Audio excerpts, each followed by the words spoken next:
오늘도 책을 듣는 시간, 미나미 책방에 와주셔서 감사합니다. 오늘 소개해드릴 책은 전나무숲 출판 우스노미야 미스아키 지음의 햇빛을 쬐면 의사가 필요 없다 입니다. 이 책의 저자 우스노미야 미스아키는 일본의 의학 박사이자 도쿄 강선요법 연구소 소장으로 자외선이 인간을 포함한 생물에게 얼마나 큰 이득인지 다시금 일깨우고 자외선에 대한 오해를 바로잡아 일광욕의 효과를 강조하고 있습니다. 지금부터 이 책의 내용 중에 일부를 들려드리겠습니다. 일광욕으로 현대병을 예방하고 치유한다. 실내에 머물수록 우울증이 깊어진다. 인공조명은 스트레스를 유발한다라는 주장이 있다. 멜라토닌에 관해서 잠깐 언급했는데 멜라토닌은 성조숙증뿐만 아니라 생체 리듬에도 깊이 관여한다. 인공조명 환경에서 장시간 머무르면 멜라토닌이 뇌 하수체에서 부신피질 자극 호르몬의 분비를 촉진해 스트레스 호르몬이라 불리는 부신피질 호르몬의 분비량을 상승시킨다. 또한 교감신경계를 자극해서 아드레날린이나 노르아드레날린의 분비도 촉진한다. 햇빛을 충분히 쬐면 멜라토닌의 분비를 억제하는데 아무런 문제가 없다. 하지만 우리가 주로 생활하는 인공조명의 밝기는 멜라토닌의 분비를 억제하기에는 턱없이 부족하다. 적어도 그보다 3배에서 4배 정도 빛이 밝아야 멜라토닌의 분비가 억제되면서 건강한 생활을 할 수 있다.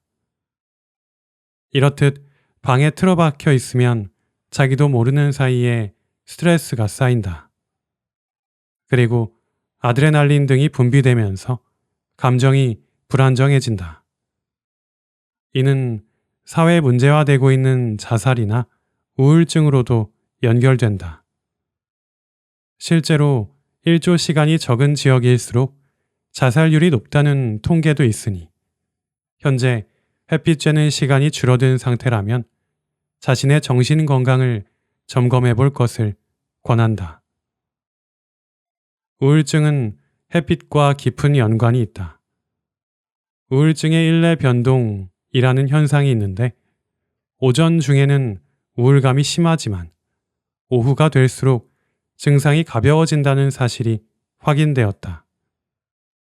또 매년 겨울이 되면 을의 우울증에 걸리지만 봄이 되면 저절로 치유되는 계절성 우울증 환자도 늘어나고 있다. 이는 햇빛이 세로토닌의 분비를 촉진해서 만들어내는 일례 리듬이나 계절성 리듬과 관련이 있다. 실제로 계절성 우울증을 치료하는 가장 효과적인 방법은 봄볕에 가까운 빛을 재현해 세로토닌의 분비량 증가를 유도함으로써 생체 리듬을 정상화하는 것이라고 한다. 햇빛에는 인간의 희로애락을 조정하는 힘이 있다. 멜라토닌과 세로토닌이 균형을 이루면 극단적인 감정의 기복이 완화되어 평온한 나날을 보낼 수 있다. 봄볕을 쬐면 마음이 편안해지면서 기분이 상쾌해지는 것도 바로 그런 원리 때문이다. 요즘 세상은 한 발자국만 밖으로 나가도 스트레스 천지인 갑갑한 사회인 건 분명하다. 그렇다고 해서 외출을 포기한다면 스트레스로부터 자유로워지려다가 도리어 스트레스의 바다에 몸을 던지는 꼴이 되고 만다. 수면 장애를 해소하는 가장 좋은 방법. 우울증보다 환자 증가율이 높은 질환이 수면 장애다. 한 조사에 따르면 성인의 약 20%, 고령자 중에서는 무려 30%의 사람들이 수면 장애로 고통받고 있다고 한다. 수면장애는 크게 4가지로 나뉜다. 잠자리에 들어서 잠이 들 때까지 오랜 시간이 걸리는 인면장애, 자다가 깨서 좀처럼 다시 잠들지 못하는 중도각성, 평소에 기상 시각보다 빨리 잠이 깨는 조조각성, 잠은 잤지만 잔 것 같지 않은 숙면장애가 있다. 이 중에서 조조각성은 고령자에게 흔히 나타나며 사람에 따라 여러 유형이 복합적으로 나타나는 경우도 있다. 병원에 가면 수면장애를 해결하는 방법의 하나로 수면제를 처방하는 경우가 많은데 그리 좋은 방법이 아니다. 약이 없으면 잠을 잘 수 없다. 라는 새로운 불안감을 형성해 약물에 의존하게끔 만들기 때문이다. 수면장애 역시 인공조명의 발달로 자연광에 노출되는 시간이 적어진 현실이 큰 영향을 미쳤다고 본다. 다들 잘 알고 있겠지만 인간에게는 체내시계란 것이 있다. 체내시계는 인간뿐만 아니라 지구상의 모든 생물이 갖고 있는데 체내시계가 만들어내는 생체 리듬이 무너지면 수면장애 등을 유발한다. 그러므로 아침 햇빛을 받아 깨어나는 생활을 함으로써 체내시계를 원래 상태로 되돌리는 것이 수면장애를 해결하는 가장 안전한 방법이다. 그 원리는 이렇다. 아침에 햇빛이 눈으로 들어오면 그 에너지의 일부가 체내시계 중추인 시상하부의 시교차 상액을 거쳐 척수에 도달하고 여기서 다시 상경신경절을 경유해서 손과 채로 전달돼 멜라토닌의 분비를 억제한다. 그러면 생체 리듬의 각성 스위치가 켜지면서 체온과 혈압, 심박, 소변량, 호르몬, 효소, 식욕, 자율신경계 같은 생명현상의 리듬이 낮 동안의 활동에 적합한 상태로 바뀐다. 그러다가 날이 저물어 어두워지면 광 자극이 사라지고 멜라토닌의 분비가 늘어나 생체 리듬은 수면이나 휴식에 적합하도록 느긋한 상태가 된다. 참고로 이 생체 리듬 체계는 완전히 보이지 않는 사람에게도 있다고 확인되었으며 피부에 태양광선을 감지하는 센서가 존재한다는 사실도 밝혀졌다. 주로 밤근무를 해서 도저히 태양의 움직임과 흐름이 같은 생활이 어려운 경우도 있겠지만 인간이 원래 활동하던 리듬으로 체내시계를 되돌린다면 수면 장애가 크게 개선될 수 있다. 체내시계를 정상화하는 데서 그치지 않고 운동량도 함께 늘린다면 밤에 푹 자는 것은 걱정하지 않아도 될 것이다. 그 영향으로 생체 리듬이 더더욱 빨리 정상화되는 것은 당연한 일이다. 최신 연구 결과에 따르면 수면 장애가 있는 사람은 통상적인 수면 시간을 유지하는 사람에 비해 일찍 죽는다고 한다. 문명의 진화로 망가져버린 체내 시계를 원래대로 되돌리는 방법은 태양의 힘을 빌리는 것 말고는 없다. 이번 기회에 꼭 도전해보라. 대사증후군을 치유하려면 낮에 움직여라. 현대병 중에도 많은 이들에게 가장 절실한 문제로 떠오른 질병은 뭐니 해도 대사증후군이 아닐까?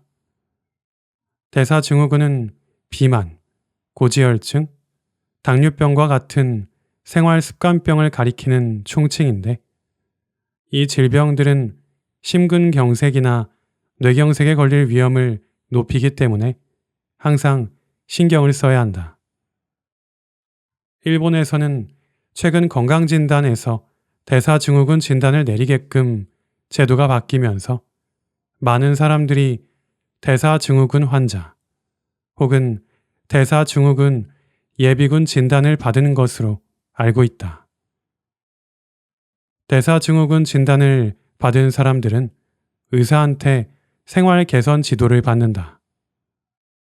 음주나 흡연을 하는 사람, 폭음 혹은 폭식 경향이 있는 사람은 식생활 개선을 주의받는데 이때 항상 듣는 말이 있다. 매일 조금이라도 좋으니 운동을 하십시오. 주말에 몰아서 하지 말고 날마다의 습관이 되도록 노력하십시오. 여기서 말하는 운동이란 누구나 가볍게 시작할 수 있는 걷기, 조깅, 자전거 타기 등이다. 그런데 직장인들은 낮 시간을 운동에 할애할 수 없으니 주로 출근 전이나 퇴근 후에 땀을 흘리곤 한다. 물론 아무것도 하지 않는 것보다는 조금이라도 운동을 하는 편이 낫다. 확실하게 열량을 소비함으로써 건강을 유지하는 데 도움이 되니까. 다만 기왕 할 바에는 햇빛이 있는 시간대에 하는 것이 훨씬 효과적이다. 매일 햇빛을 10분씩 쬐면 운동을 하지 않아도 근력이 쇠퇴하지 않는다는 연구 결과가 있다. 야외에서 육체 노동을 하는 사람 중 비만 체형이 드문 이유도 가혹한 노동을 해서만이 아니라 이런 요인이 작용하기 때문이다. 이와 관련된 연구는 꽤 오래전부터 있어 왔다. 그 결과 야외에서 사육한 가축은 실내에서 사육한 가축보다 살이 덜 찐다 라고 밝혀졌다. 자외선은 갑상선 기능을 발동시키고 신진대사를 촉진함으로써 소비 열량을 늘리기 때문에 일광욕을 꾸준히 하면 체중이 줄어든다는 사실도 연구를 통해 밝혀졌다. 다시 말해 새벽이나 저녁에 하는 조깅보다는 낮에 하는 조깅이 더 효과적이라는 것이다. 또 자외선에는 지질을 분해해서 콜레스테롤이나 중성지방 수치를 내리는 효과도 있다. 게다가 일광욕으로 생성된 비타민 D는 인슐린의 분비를 촉진하기 때문에 혈당치 저하 효과까지 기대할 수 있다. 학창 시절을 떠올려 보자. 그때는 점심시간이 되면 재빠르게 급식이나 도시락을 먹고 앞다투어 운동장으로 달려나가 수업 시작 종이 울리기 직전까지 뛰어놀거나 운동을 했었다. 예전에 직장인들도 그랬다. 옛날 영화나 드라마를 보면 직원들이 점심 식사 후에 배구를 하며 남은 점심시간을 즐겁게 보내는 모습을 일상적 풍경으로 그리고 있다. 지금은 거의 찾아볼 수 없는 광경이다. 아직 대사증후군 같은 진단명이 없던 시절이지만 사람들은 무의식적으로 점심시간에 햇빛을 받고 땀을 흘려서 건강을 증진하고 있었다. 지금도 늦지 않았다. 식후에 산책을 겸해서 공원을 천천히 걷거나 평소 버스나 택시로 지나치던 구간을 걸어보라. 낮에 운동하는 습관은 대사증후군의 예방이나 개선으로 이어질 것이다. 지끈지끈 편두통, 일광욕으로 벗어나자. 사회가 복잡해지면서 편두통으로 고생하는 사람들이 점점 늘어나고 있다. 평소에는 아무런 통증 없이 생활하다가 갑자기 아무것도 못할 정도로 격렬한 두통이 몰아치는 증상이 편두통이다. 두통은 다 똑같아 보이지만 크게 두 가지로 나뉜다. 하나는 긴장성 두통이다. 어깨 결림이나 목 결림 때문에 생기는 두통으로 마사지로 뭉친 근육을 풀어주면 두통이 가라앉는 경우가 종종 있다. 다른 하나는 편두통이다. 독자 중에도 편두통에 시달리는 사람이 많을 것으로 예상한다.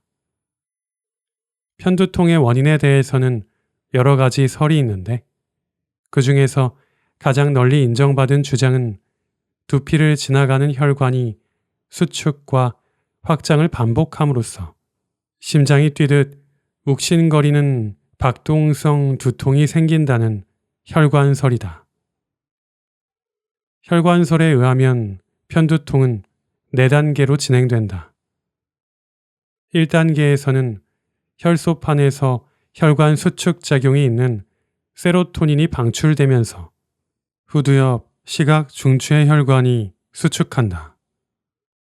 눈앞이 번쩍거리는 성광암점이 나타나는 시기로 편두통의 전조라고 할 수 있다.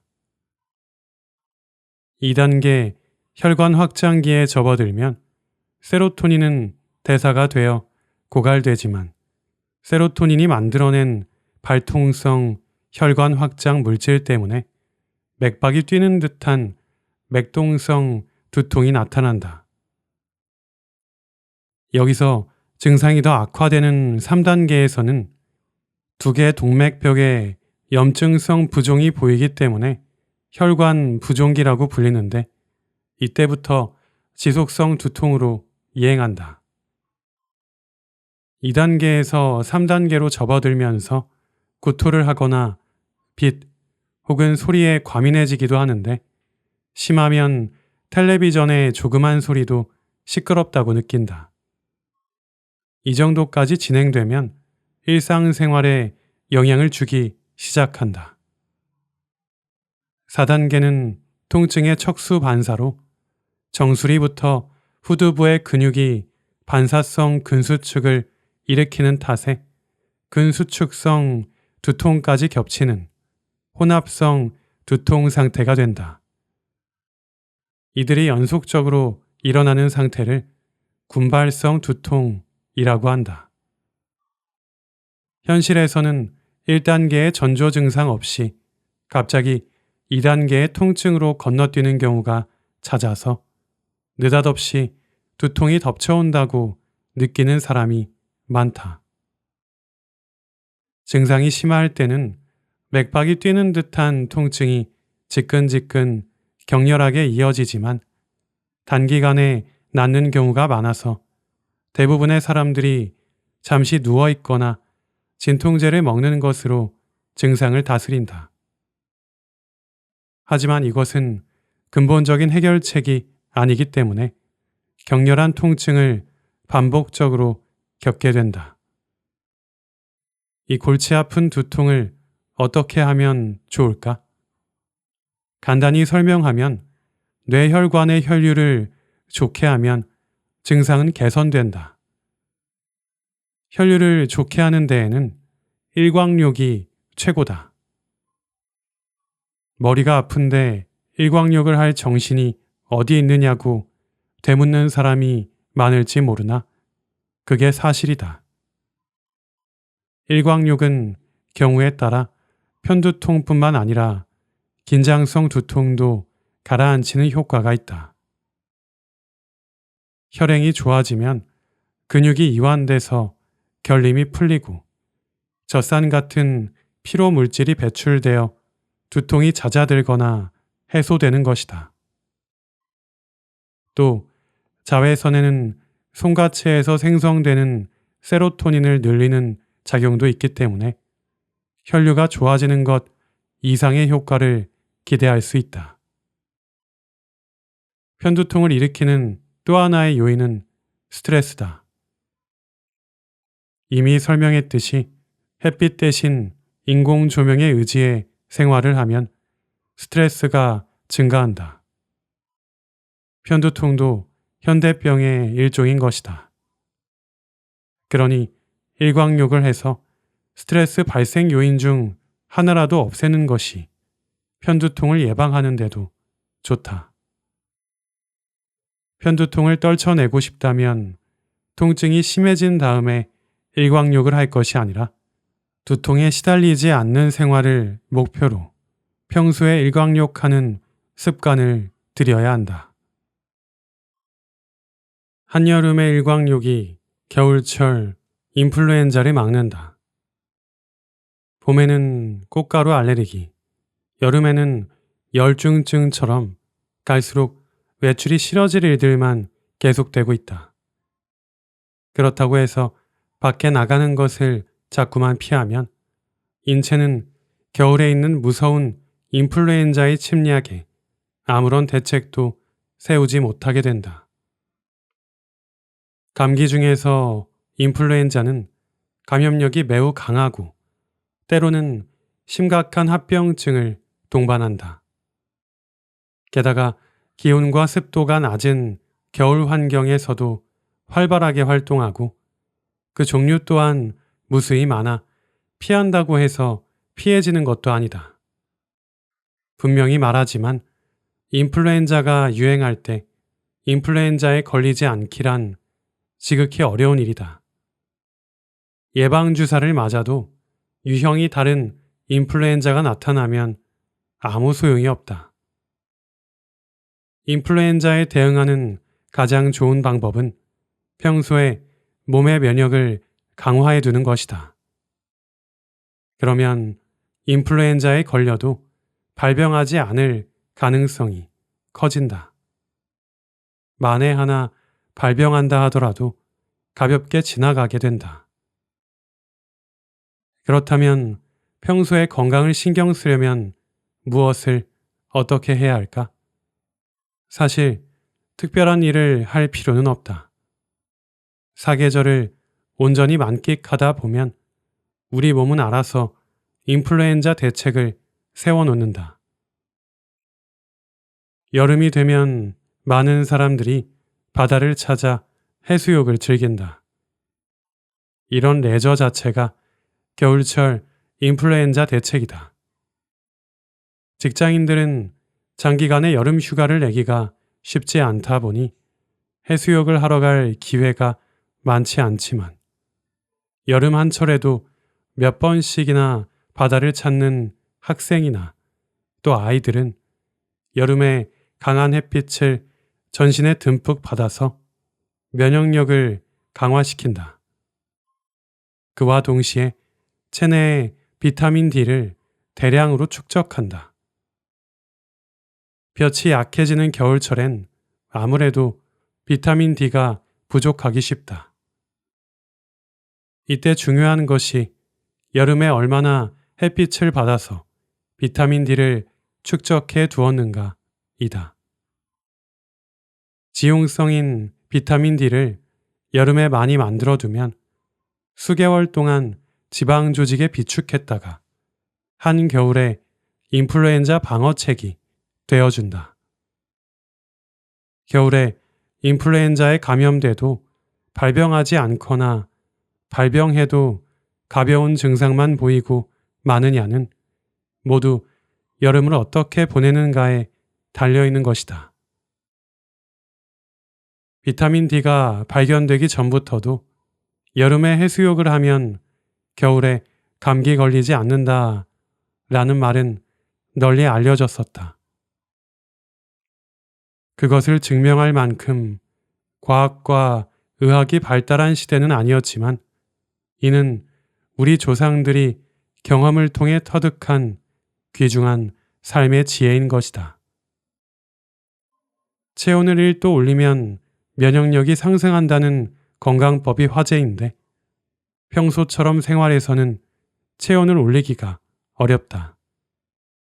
그런데 인플루엔자에 걸리면 자연스레 체온이 올라간다. 이때 사람들은 해열제로 열을 내리는데 이는 좋은 방법이 아니다.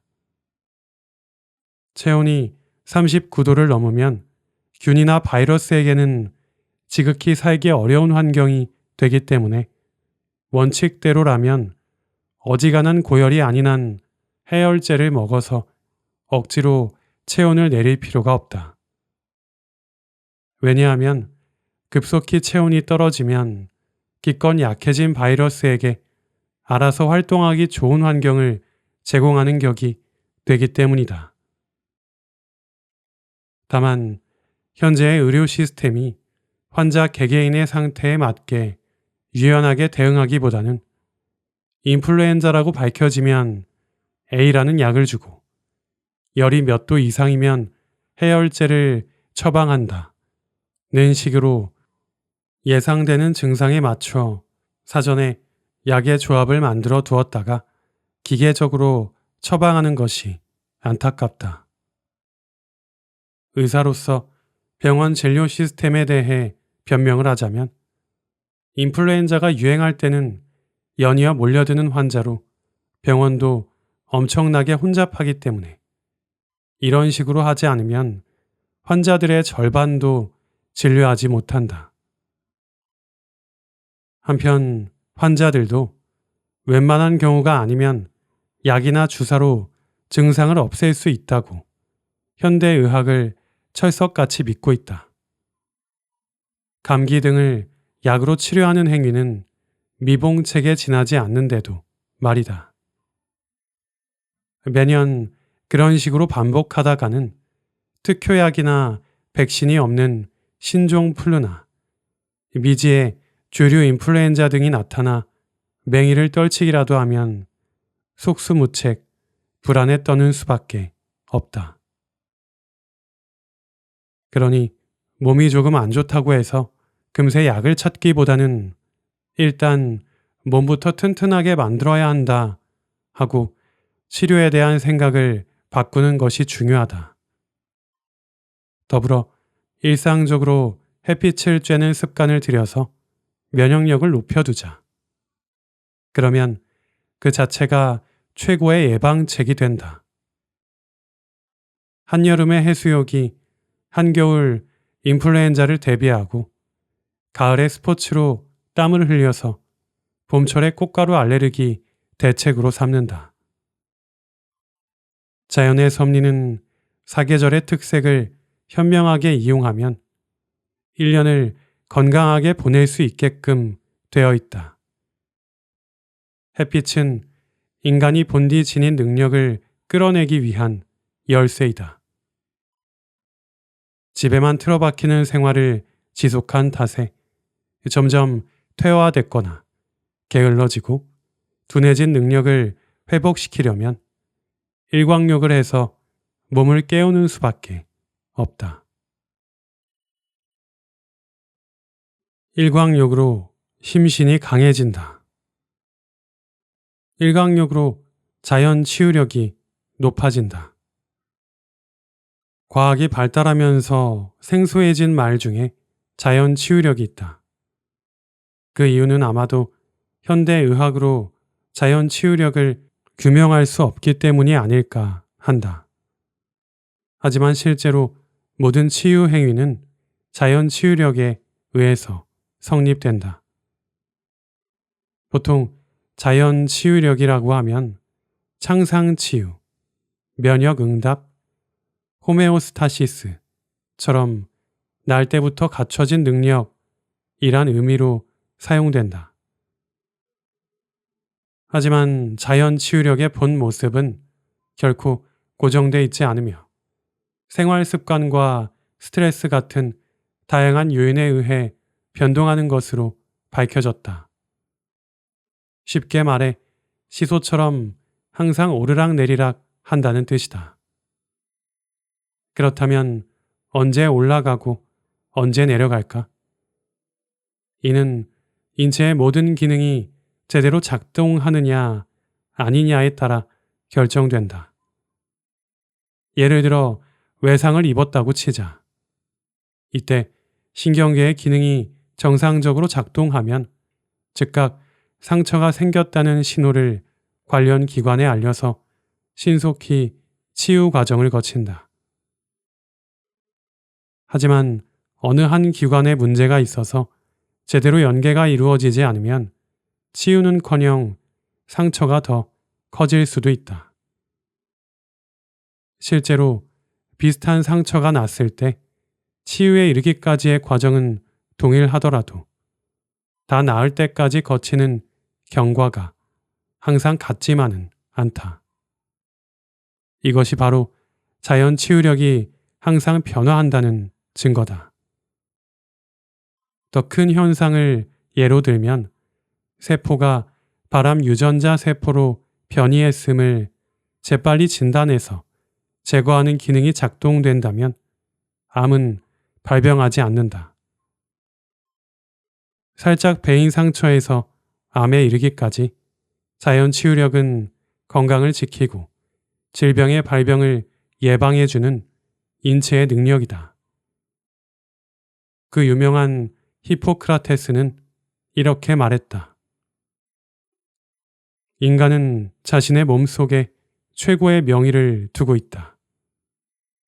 이때의 명의는 자연 치유력을 의미한다.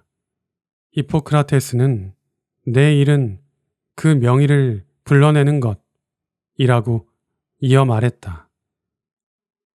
자연 치유력이 높지 않은 상태에서는 의사가 가진 수를 다 써도 병은 쉽게 낫지 않는다. 그리고 히포크라테스가 명의를 불러내기 위해 추천한 방법이 바로 일광욕이다. 일광욕을 지속하면 몸은 지금까지 사용하지 않았던 기능과 잊고 있었던 기능까지 회복시킨다. 이는 곧 자연 치유력의 상승을 의미한다. 편의점에서도 약을 살 수 있게 된 시대에 약이나 병원에 의지하지 않고 자연 치유력만으로 병을 치유하려는 사람은 매우 적겠지만 평소에 건강을 의식해서 일광욕만이라도 적극적으로 실천한다면 내 몸이 지닌 치유 능력을 최대한으로 끌어낼 수 있을 것이다. 감기는 면역력으로 낫는다. 감기에 걸렸다고 느껴지면 사람들은 대부분 감기약을 먹고 낫기를 기다린다. 감기약에 대해 오해하는 사람이 많은데 감기약은 감기를 낫게 하는 약이 아니라는 사실을 알고 있는가? 애초에 감기 바이러스를 없애는 약은 존재하지 않았다. 일반적인 감기약은 어디까지나 감기 때문에 생기는 여러 증상들을 경감시키는 역할을 하는 대증요법에 지나지 않는다. 하지만 어느 틈엔가 감기는 나아 있다. 이것은 약의 힘으로 나은 것이 아니라 자신의 면역이 감기 바이러스를 제거해 나은 것이다. 아마 감기약을 먹지 않았어도 나았을 것이다. 약의 부작용을 생각하면 감기약을 안 먹는 것이 옳은 선택인지도 모른다. 평소에 일광욕으로 면역력을 높이고 안정을 취하다 보면 감기 바이러스 정도는 자력으로 퇴치할 수 있다. 또 면역력이 더 강해지면 감기에 잘 안 걸리는 몸이 된다.